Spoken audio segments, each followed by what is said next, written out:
What I care about is telling Emily Rose's story. Emily, Emily. Oh, yeah. 7:20 WGN, John Landecker, 9 minutes after 9 o'clock. Time to talk to Emily Finn, News Nation correspondent and general avant-garde rock and roller. This is amazing. I'm telling you, you got to inject that song in my veins, John. Every time I hear it, I get excited. Great to have you on. How have you been? What's going on? What's happening?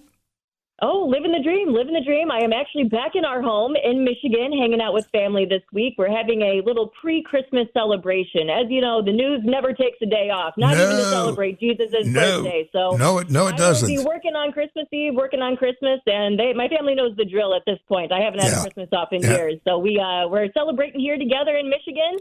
And and taking a little break from work, but still a lot to talk about. It was a big week for News Nation last week. Oh, I'll say the debate and the coverage of it from the other networks was unbelievable. I mean, a feather in News Nation's cap, they had the debate, and that was the only place anybody could go to get the information they needed. So guess what? There they go. There they go. It was absolutely incredible. I mean, we had so much drama on that debate stage. Yeah. Ron and Vivek, they were teaming up to attack Nikki Haley. Chris Christie was coming to her defense. Vivek, I mean, he was on a mission to insult everyone on the stage. And Ron couldn't even figure out how to relax and smile like a normal person. It was 2 hours of pure entertainment. But I have to say, John, I think the clear winner, the real winner out of this whole night was obviously News Nation. I mean, we had 4 million viewers across all of our platforms, all of our CW stations throughout the country. Our moderators, we had Megyn Kelly, Elizabeth Vargas. They were pushing back on all the candidates, asked them the tough questions, and really let them fight it out on the stage. I was so incredibly proud of our network. Yeah, I loved your description of what that debate was. Pure entertainment. That usually is not a description that one gives to a political debate, but I am right with you, Emily. That was primetime entertainment. I mean, I couldn't believe what was going on there. And I think it was a great night. And, I've watched, as you know, John, I'm a political junkie as I am a rock and roll junkie. And so I've watched every debate leading up until this point. And I may be biased because I do work for them, but I must say News Nation, they did it the best. They really, really did. They weren't getting in the way of the candidates. We really had a chance to see them fight it out. And there was actually some interesting moments. We learned a lot about their positions on a lot of key topics. Absolutely. And I think it also was in News Nation's favor that the amount of candidates on the stage there were a lot of people that dropped out by the time they got to News Nation. So it wasn't a crowded field standing up there, which gave everybody more room, which I think made them looser, which made up for more entertaining points made, more entertaining arguments made, even one candidate coming to the defense of another candidate. I mean, that's like, where does that happen? I mean, that's an unusual. Absolutely. That is an unusual situation for a debate, and I think it's very cool. And, by the way, I think it's fantastic. He almost didn't even make it on the stage, and he's up there defending Nikki Haley. What? When was that going to happen? Well, I think it's a credit to him. I mean, even if you don't agree with everything, I mean, I think that it shows at least somebody has enough empathy to come to somebody's defense if they feel that they're being incorrectly maligned. I find that to be admirable in a candidate. You don't see that. I don't expect Christie to be the candidate at all, but Well, I think he knows that too. I think he knows exactly where his position lies right now, and for him to be. There was quite a few times that he was hilarious during that debate as well. I think he knew he was a little bit of the comedic relief. He has no shot of getting this. He's got nothing, and he's got nothing to lose. So really, nothing to lose. Right. So the next thing is Iowa, isn't it? Or am I wrong? It is, yeah. I mean, Santa Claus is coming to town. We'll, ring in the new year, and then it's right to Iowa to vote in the caucuses. This is going to be hitting the ground running in January. I am so thrilled and so excited to see how all of this plays out. I mean, I think, and we've talked about this many times, John. I mean, President Trump is very likely going to get the nomination. He's just dominating in the polls. Right. He's so far ahead. And the voters that I spoke with in Iowa, it really is Trump country there. But DeSantis has a bit of a shot. He's got the endorsement from Governor Kim Reynolds. He did the full Grassley, went to all 99 counties in Iowa. He's definitely investing a lot to see how this caucus is going to play out for him. But, gosh, when you look at the poll numbers, some people don't trust the polls right now. But if you look at those numbers, it's going to be quite the uphill battle for him to have a pretty positive showing in Iowa. Well, maybe entertainment's the wrong word to apply to this, but as it gets closer and closer to the actual nomination, and you have former President Trump with his gigantic numbers and his followers, and then you have these contenders who have made it that far. I think that's going to be some very interesting political television. I mean, it's absolutely, it is just prime for who knows what.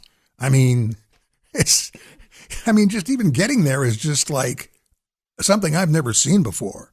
And well, anytime that Trump is in the mix, it's a who knows what is going to happen. You have no idea what's going to come out of his mouth. No idea what he's going to do, at his rallies, at any kind of campaign event. Yeah. And if he feels like he's in jeopardy, if his lead is in jeopardy, or if he's, thinking he may not get the nomination, if someone does pull through in these early voting states to really give him a run for his money and knock him off his throne, that's when you see the worst of Trump, if you will. Yeah, and also by the time people get to conventions, there's always a little extra drama going on, regardless of what happened going in. There's always something at the end, regardless of the party.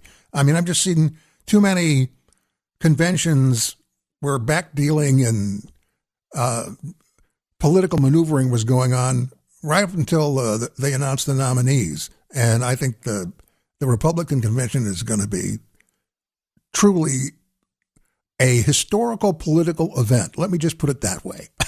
I think you're correct. Well, I'll say it a little more bluntly. I live for the drama, and so we're going to have a lot to talk about in the first few weeks of January on your show.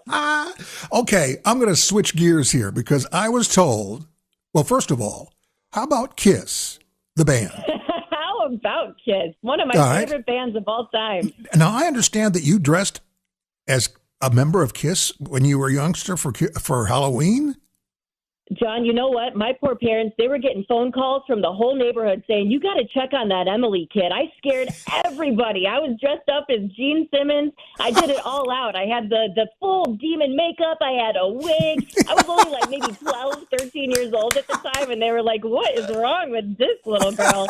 Nothing. Oh, my gosh. I was so heartbroken. I couldn't see their final show, which, I mean, is it ever really their final show? No. But they just performed at Madison Square Garden. That was a couple Saturdays ago, and I tried so hard to get work off for it. You know I love to travel for concerts, but somebody's got to do the news. So I wasn't able to see Kiss, was super bummed about that. But a little bit of a news headline with all of this. They actually, I'm not sure if you saw this, John, but during the encore of this final show, they announced that they're becoming digitally immortal. So they used some awesome new technology to create these avatars of themselves.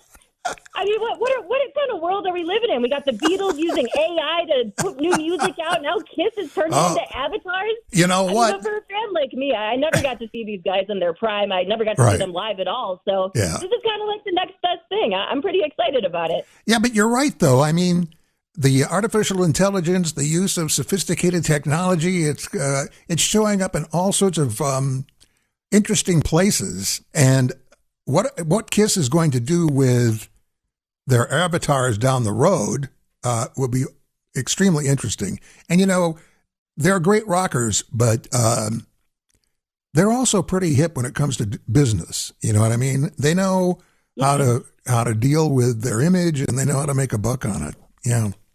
Because they rock. Get four guys together to wear all that makeup. You know that they're pretty bold. They're going to try anything. But what I thought was really interesting about this, they actually used George Lucas's special effects company to be able to create these avatars. I mean, they're not messing around. Some of them have wings. They're flying on the stage. Gene Simmons is breathing fire. I mean, come on. That's so cool.